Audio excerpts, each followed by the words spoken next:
Hello বন্ধুরা, কেমন আছো তোমরা সবাই? আশা করি তোমরা সবাই ভালো আছো। ভগবানের কৃপায় যে যেখানে আছো ভালো থেকো, সুস্থ থেকো, এই কামনাই করি। মামুনের মনের কথাতে তোমাদের সকলকে সুস্বাগতম।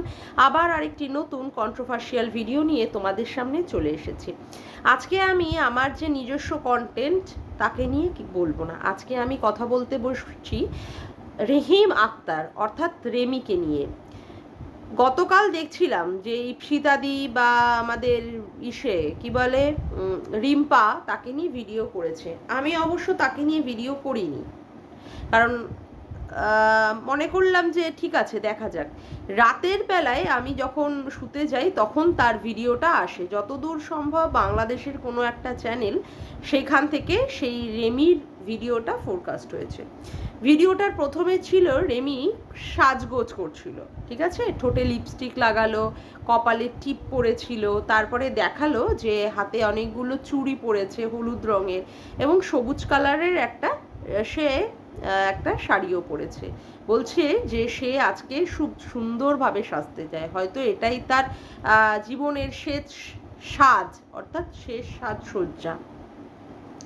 এরপরে সে আর কোনোদিন সাজবে না, কারণ সে আত্মহননের পথটাই বেছে নিয়েছে। আত্মহননের পথ বেছে নেওয়ার কারণ হিসাবে সে অনেক কিছু আমাদের সামনে অনেক কিছু পয়েন্ট সে তুলে ধরলো। কি পয়েন্ট?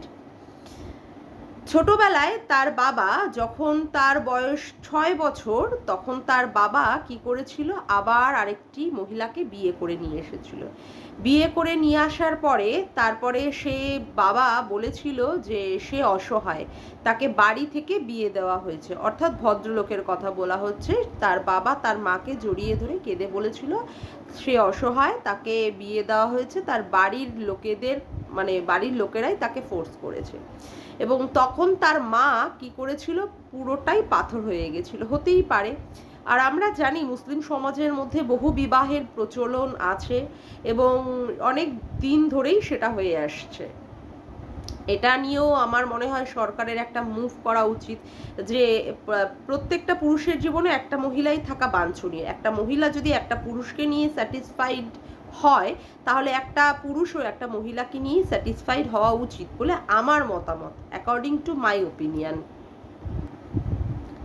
যাই হোক, রেমি সেই ব্যাপারটাতে নিয়ে প্রচণ্ড পরিমাণে একটা শক ছিল যে তার বাবা বিয়ে করেছে বা তার মা প্রচণ্ড পরিমাণে দুঃখ পেয়েছে। এটা স্বাভাবিক কথাই, মাকে যদি কোনো সন্তান দুঃখ পেতে দেখে তাহলে সেই সন্তানের প্রচণ্ড পরিমাণেই খারাপ লাগে এবং সেই বাচ্চার মনের উপরেও সেই এফেক্টটা পড়ে।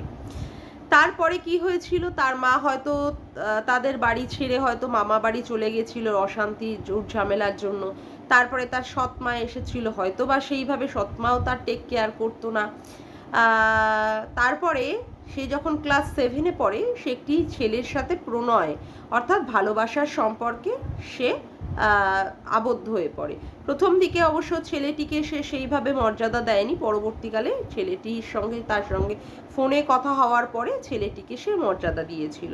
কেন মর্যাদা দিয়েছিল? কারণ ছেলেটি বলেছিল প্রথমে আমার মা, তারপরে হচ্ছে তুমি, অর্থাৎ ছেলেটি তার মাকে সম্মান করে, ঠিক আছে, তারপরে তার বউকে সে সম্মান দেবে। সেই সময় তখন এই রেমির মনে হয়েছে যে মাকে যে সম্মান করে, অর্থাৎ মায়ের ভালোবাসা, মানে মা সন্তানকে ভালোবাসবে, সন্তান মাকে ভালোবাসবে, এটাই রেমি চেয়েছিল। এই একটা মাত্র পয়েন্টের মাধ্যমেই রেমি কি করেছিল, সেই ছেলেটিকে বিবাহ করেছিল। খুব অল্প বয়সে বিবাহ করেছিল, কারণ পড়াশুনো চলাকালীনই রেমি বিয়ে করেছিল। তারপরে পড়াশুনো তার শেষ হয়নি, ক্লাস 10-এই তখন তাকে বাধ্য করা হয়েছিল যে বাচ্চা নেওয়ার ক্ষেত্রে। যাই হোক, রেমির একটা বাচ্চা মেয়েও আছে যতদূর শুনলাম। তারপরে থেকে চলতে থাকে রেমির উপরে অকথ্য অত্যাচার, অর্থাৎ শ্বশুরবাড়ির অত্যাচার। কেন শ্বশুরবাড়ির অত্যাচার? কারণ তার বাবা আবার আরেকটি বিয়ে করেছিল, অর্থাৎ দুটো বিয়ে তার বাবার।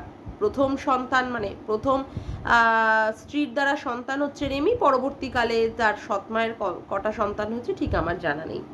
এবং তাকে প্রচণ্ড পরিমাণে বলা হতো তার পরিবার নিয়ে, মানে তার বাপের বাড়ির পরিবার নিয়ে প্রচণ্ড পরিমাণে কটাক্ষ করা হতো এবং তাকে বলা হতো সে অসভ্য মেয়ে, তার চালচলন ভালো না, তার চরিত্র ভালো না, কারণ তার বাবার চরিত্র ভালো না, এবং প্রত্যেক সময় তাকে এটা নিয়ে অপমান করা হতো। এবং সব কিছু ব্যাপারেই তাকে যতদূর বুঝলাম মেয়েটি প্রচণ্ড শান্ত স্বভাবের মেয়ে, ঠিক আছে, সেই রকমভাবে মানে একটা প্রতিবাদী চরিত্র ধরনের মেয়ে সে না। এবং বিভিন্নভাবে তাকে মানসিক টর্চার করা হয়েছে এবং স্বামীও তার সেইভাবে সঙ্গ দেয়নি। যদি সেভাবে সঙ্গ দিত তাহলে মেয়েটির আজকে এই করুণ দশা বা করুণ পরিণতি হতো না। যাই হোক, আমি পুরোটাই সবিস্তারে আমার মতামত প্রকাশ করব। তার পরবর্তীকালে দেখা গিয়েছে মেয়েটি অনেকগুলো ওষুধ দেখালো আমাদেরকে, নার্ভের ওষুধ, সে প্রচণ্ড পরিমাণে রেগে যায়, খিটখিট করে, তার ওষুধ, সমস্ত ওষুধই সে খায়। 2023 থেকে সে এই ওষুধগুলো সে নেওয়া শুরু করেছিল। ওষুধগুলো নিতে নিতে সেই ওষুধও এখন আর তার শরীরের ওপরে কাজ করছে না। সে ওষুধগুলোকেও দেখিয়ে বলল যে তার ওষুধও সেভাবে কাজ করছে না, দীর্ঘদিন ধরেই সে এই সমস্ত ওষুধ খায়। এখন সে তার জীবনকে আত্মহননের পথ সে বেছে নিতে চেয়েছে এবং পুরোটাই দায়ী করেছে তার বাবার উপরে, কারণ তার বাবা দুটো বিয়ে করেছিল এবং সেক্ষেত্রে মেয়েটিকে তার বাবা সেইভাবে দেখাশুনো বা টেক কেয়ারটা করতো না। আর তারপরে মেয়েটি বলল যে সে যদি মারা যায়, তার বরের সম্পর্কে কেউ যদি কোনো রকমের কেস করে, বড় যেন তার প্রতিবাদ হিসাবে বা প্রতিপক্ষের হিসাবে তার বড় যেন তাদের এগেনস্টে অর্থাৎ বাপের বাড়ির এগেনস্টে কেস করে। পুরোটাই দেখলাম, পুরো মনের মধ্যে যে ক্ষোভ, যে রাগ, যে অভিমান, যে দুঃখ, যে কষ্ট সে কাদের উপরে মিটিয়েছে, তার বাবার উপরে সে মিটিয়েছে, বাবার দ্বিতীয় বিয়ে। এবার আসি আমার কিছু কিছু কথার, তার পরিপ্রেক্ষিতে কিছু কিছু কথা। বয়সটা রেমি তুমি হয়তো পৃথিবীতে এখন আর নেই, কিন্তু আমার ভিডিও আমার মনে হলো যে আমার মতামত দেওয়া এখানে খুবই জরুরি। তো সেক্ষেত্রে আমি আজকে কিছু কথা আমি বলতে বসি। বয়সটা হয়তো তোমার 24-25ই হবে, এর থেকে বেশি কিছু হবে না। এবং এই 24-25 বয়সের একটা মেয়ের হয়তো বোধ বুদ্ধি কিছুটা হলেও ততটাও পরিণতির দিকে যায় না, যে বয়সের যা হাল, যেটা বুঝতে পারি আমি। সেক্ষেত্রে আমি বলবো তোমার বাবা 6 বছর বয়সে একটা ভুল করে, তোমার 6 বছর বয়সে তোমার বাবা একটা ভুল করেছিল, কি সে দ্বিতীয় একটা বিয়ে করেছিল, অবশ্য ঠিক আছে। সেক্ষেত্রে তোমার বাবার ওপরে রাগ, অভিমান, ক্ষোভ সবই জন্মেছিল এবং তোমার মাও সেক্ষেত্রে প্রচণ্ড পরিমাণে দুঃখে, শোকে, তাপে পাথরও হয়ে গিয়েছিল। তোমার বাবা ভুল করেছিল, তার থেকে সবচেয়ে বড় ভুল তো তুমি করেছিলে। কি ভুলটা করেছিলে?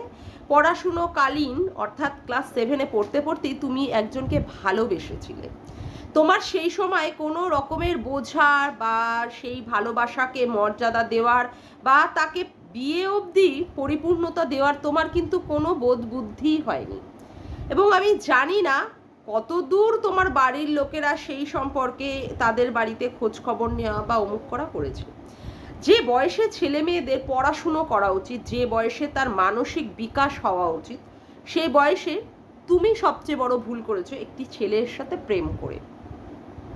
যাই হোক, প্রেম যখন তুমি করেই ছিলে, বিয়ে যখন তুমি করলেই, তারপরে সবচেয়ে ভুল ডিসিশন হলো কি তোমার ক্লাস 10-এ যখন পড়ছে, অর্থাৎ হয় 16 কিংবা 17 বয়স, সেই সময় তুমি একটা বাচ্চা জন্ম দিয়ে দিলে। তুমি কিন্তু সেই সময় ততটাও পরিণত ছিলে না যেই বয়সে তুমি একটা বাচ্চা জন্ম দিয়ে দিলে, উচিত ছিল না। হ্যাঁ, তুমি হয়তো এর ক্ষেত্রে বলতে পারো যে তোমার শ্বশুরবাড়ির লোকেরাই চাপ দিচ্ছিল। তুমি যখন দেখলে তোমার শ্বশুরবাড়ির লোকেরা এইভাবে চাপ দিচ্ছিল, তোমার কি উচিত ছিল না সেই বাপের বাড়ি থেকে বেরিয়ে চলে আসা? হ্যাঁ, তুমি বলতে পারো যে কোথায় আসবে, তুমি তোমার বাবার কাছে আসবে যে কিনা তোমার সৎ মায়ের সাথে থাকে? না, তোমার নিজের মা অর্থাৎ যিনি কিনা তোমার নিজের মামার বাড়িতে ছিলেন, সেখানে কি তোমার যাওয়াটা উচিত ছিল না? যাওয়াটা কি উচিত ছিল না? তুমি বলছো যে তুমি তোমার শাশুড়ি মা তোমাকে, মানে তুমি মার মতো তোমার শাশুড়িকে দেখার চেষ্টা করেছো, অথচ শাশুড়ি তোমাকে কোনোদিনই মেয়ের মতো করে দেখেনি। আমি মানে এই কথাতে না আমার যথেষ্ট একটা হাসি পেল। আমি যখন বিয়ে করে সংসারে ঢুকেছি, আমাকেও বলা হয়েছিল যে তুমি আমার বাড়ির মেয়ে, বাড়ির বউ না। পরবর্তীকালে বেশি দিন লাগেনি সেটা পরিবর্তন হতে, ঠিক আছে। পরবর্তীকালে দেখলাম যেটা, শাশুড়ি কোনোদিন মা হয় না, আর ছেলের বৌমাও কোনোদিন মেয়ে হতে পারে না। এটা ধ্রুব সত্যি কথা, এটা বাস্তব। তোমার বয়সটা খুব অল্প, তো সেই জন্য তোমার মধ্যে সেই পরিণতিটা পাওয়াটা খুব কম। নিজের মা তার বাচ্চার যদি কোনো সময় এতটুকু কেটে যায়, পড়ে যায়, আঘাত লাগে, তখন মা কি বলে, আহারে তোর লাগলো, তোর কেটে গেল, তুই পড়ে গেলি, কোথায় লাগলো, কি করে পড়লি, আয় তোকে কোনো ওষুধ বা মলম লাগিয়ে দিই। শাশুড়িরা কিন্তু কোনো দিন সেইভাবে ছেলের বউদের কিন্তু ট্রিট করে না। তবে এক্ষেত্রে অনেক শাশুড়ি আছে এক্সেপশনাল, অনেকেই আছে, কিন্তু আমি ম্যাক্সিমামের কথা বলছি। আবার মায়ের, নিজের মা, জন্মদাত্রী মায়ের যদি কোনো দিকে কোনো কষ্ট হয়, সে যে কোনো কাজেই কষ্ট হোক, যে কোনো ব্যাপারেই কষ্ট হোক, তখন তার সন্তানদের কি হয়, হায় রে আমার মায়ের কষ্ট হয়েছে, আমার মায়ের এই ব্যাপারটা হয়েছে, তখনই সঙ্গে সঙ্গে কি হয়, তার ভেতর থেকে তার মায়ের প্রতি যে টান বা ভালোবাসার জন্য তখন কিন্তু সেই মেয়েরা তার মায়ের দিকে করার চেষ্টা করে। আর শাশুড়ির কষ্ট হোক, জ্বালা হোক, দুঃখ হোক, শাশুড়িও হয়তো সেইভাবে এক্সপ্রেস করে না বৌমার কাছে, আর বৌমারও সেইভাবে দেখার মতো মানে কোনো রকমের একটা ভেতর থেকে তাগিদ আসে না। তবে অনেক অনেক এক্সেপশনাল শ্বশুর শাশুড়ির বা তার ছেলের বউদের ক্ষেত্রে সেইগুলো হতেই পারে, আমি সেইখানেই করছি না, কিন্তু ম্যাক্সিমাম ওয়েতে। কিন্তু তুমি সেইগুলোকেই ধরে রেখে দিয়েছিলে, যেটা হচ্ছে সবচেয়ে বড় ভুল তুমি করেছিলে। তুমি শাশুড়ির কাছে তোমার মায়ের ভালোবাসা পেতে গিয়েছিলে, ঠিক আছে। যে বরের তুমি হাত ধরেছিলে, সেই বর, আমি তো বলবো সেই বড় যথেষ্ট পরিমাণে সমপরিমাণ দোষী আজকে তোমার এই পরিণতির জন্য। যাকে তুমি ভরসা করে, যার হাত ধরে তুমি সংসার জীবনে প্রবেশ করলে, সে বড় কিন্তু তোমাকে সেইভাবে সাপোর্ট দেয়নি। যদি সেইভাবে সাপোর্টটা দিত, তাহলে তোমার আজকে এই যে মানসিক অবসাদ বলো, যার থেকে তোমার ওষুধ খাওয়া বা যার থেকে তুমি তোমার আত্মহননের পথটা বেছে নিলে বলে আমি জানি, সেটা তোমার করতে হতো না। তোমার স্বামীর সবার আগে তোমাকে মেন্টাল সাপোর্টটা দেওয়া উচিত ছিল। তোমার স্বামীরই উচিত ছিল তোমাকে নিয়ে, যখন সে বাড়িতে অ্যাডজাস্ট হচ্ছে না, তোমাকে নিয়ে এবং তোমার সন্তানকে নিয়ে আলাদা হয়ে তোমাকে এবং তোমার সন্তানকে যথাযথ মর্যাদা দেওয়া। হ্যাঁ, তবে এইটা নয় যে আমি এই কথাটাও বলবো যে তার মা বাবার সাথে সম্পর্ক না রাখেন, না, এটাও ঠিক নয়। অবশ্যই তার মা বাবার সাথে সম্পর্ক রাখা উচিত, অবশ্যই তার মা বাবাকে সন্তানের বা তার ছেলের দেখা উচিত, সেখানেও তো কর্তব্য, কিন্তু কর্তব্য অবশ্যই মা বাবার প্রতি করবে, কিন্তু তারপরেও তার স্ত্রী বা তার সন্তানের প্রতিও কিন্তু তার বরের, অর্থাৎ রেমির হাজবেন্ডের কিন্তু একটা দায়িত্ব থেকেই যায়, যেই দায়িত্বটা সে সেইভাবে কিন্তু করেনি পালন, এবং তার মানে সন্তানের ক্ষেত্রে সেইভাবে পালন করেনি, তার জন্য আজকে এই পরিণতি হলো। আর কথা হচ্ছে, দেখো সবচেয়ে লাস্ট আমি আর একটা কথা বলে শেষ করব আমার ভিডিওটা। আমরা পৃথিবীতে না, একটা জীবন আমাদের কাছে একটা যুদ্ধ, বিশাল বড় একটা সংগ্রাম, যুদ্ধ, সবাইকেই এখানটায় প্রতিনিয়ত যুদ্ধ করে যেতে হচ্ছে। আমরা কেউই কিন্তু বলতে পারবো না যে আমাদের জীবনে কোনোদিন যুদ্ধ আসেনি, কিন্তু আমাদের কি করতে হচ্ছে, ফাইট করতে হচ্ছে প্রতিনিয়ত, প্রতি সেকেন্ডে, ঠিক আছে, প্রতি ঘন্টা, প্রতি মিনিট, প্রতি সেকেন্ডে আমাদের যুদ্ধ করতে হচ্ছে। অনেক বাধা বিপত্তি প্রতিকূলতা আসছে। আমার জীবনে কি আসেনি, আমার মায়ের জীবনে কি আসেনি, কিংবা আমার মানে পাড়া প্রতিবেশীদের জীবনে কি আসেনি, সবার জীবনে অনেক অনেক প্রতিবন্ধকতা আছে। তাই বলে মৃত্যু কখনো কিন্তু এই সমস্ত সমস্যার সমাধান হতে পারে না রেমি। অনেক তোমার যুদ্ধ করা উচিত ছিল। হ্যাঁ, তুমি বলতে পারতো যে তুমি মানসিকভাবে টায়ার্ড, তুমি বিধ্বস্ত, তাহলে তোমার উচিত ছিল সেই সংসার থেকে বেরিয়ে যাওয়ার। যেই সংসারে তোমাকে মর্যাদা দেওয়া হচ্ছে না, যেই সংসারে তোমাকে ভালোবাসা হচ্ছে না, যেই সংসারে তোমার স্বামী দ্বারা তুমি অবহেলিত, শ্বশুর শাশুড়ি দ্বারা অবহেলিত, ননদ বা ভাসুর বা দেওর দ্বারা অত্যাচারিত, সেই সংসারে তোমার থাকাটাই উচিত ছিল না। সেখানে তুমি তোমার সন্তানটাকে নিয়ে বেরিয়ে গিয়ে, যদি তোমার স্বামী তোমাকে যদি সাপোর্ট না করে থাকতো, তাহলে তোমার সন্তানটাকে নিয়ে বেরিয়ে গিয়ে যে কোনোভাবে রাস্তায় দাঁড়ালেই তুমি যে কোনো মহিলার, যে কোনো কারোর তুমি সাহায্য চাইলেই তুমি পেতে পারতে, এবং তুমি নিজে স্বনির্ভর হয়ে তুমি তোমার নিজের জীবনটাকেও বাঁচাতে পারতে এবং তোমার সন্তানটাকেও বাঁচাতে পারতে। আজকে যে তুমি এই ভিডিওটা করে মারা গেলে, তাতে করে লাভটা কি হলো? তোমার সন্তানের জীবনটা কি সুরক্ষিত থাকলো? তুমি সন্তানটাকে কাদের কাছে রেখে গেলে?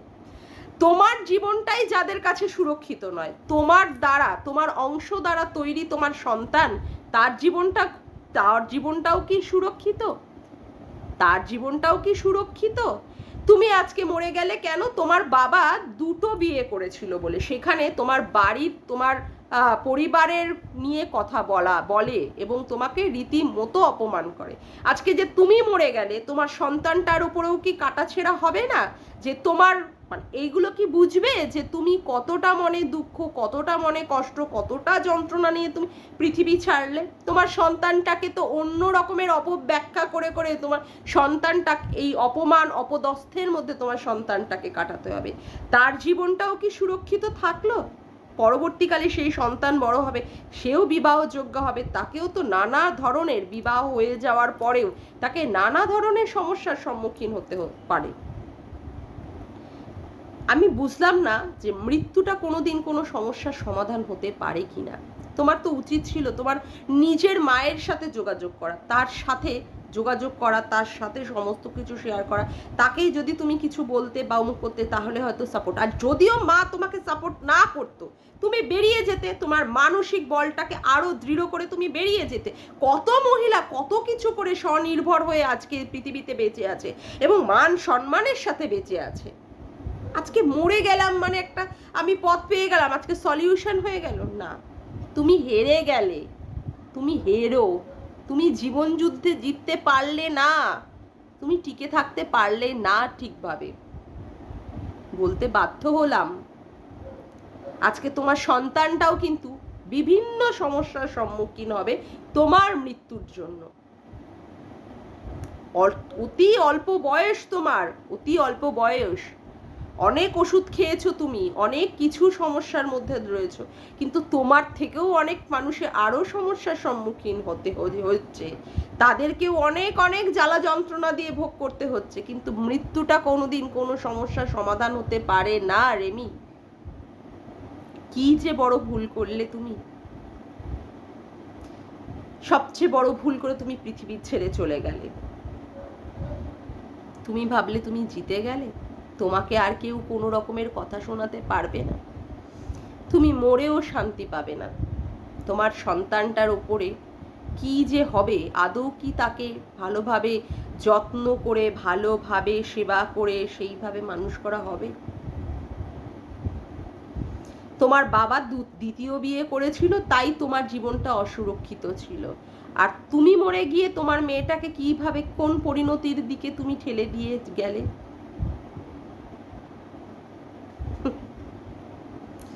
যাকে আজকের মতো ভিডিওটা আমি এখানেই শেষ করলাম। আমার ভিডিওটা যদি তোমাদের ভালো লেগে থাকে তবে অবশ্যই একটি লাইক করো, কমেন্ট করো, শেয়ার করো, আর চ্যানেলটিকে বেশি বেশি করে সাবস্ক্রাইব করে রেখো, আর অল নোটিফিকেশন বেলটিকে অন করে এরকম নতুন নতুন ভিডিও পাওয়ার জন্য। আজকের মতো আসি বন্ধুরা, আবার দেখা হচ্ছে একটি নতুন ভিডিওতে। Bye, tata.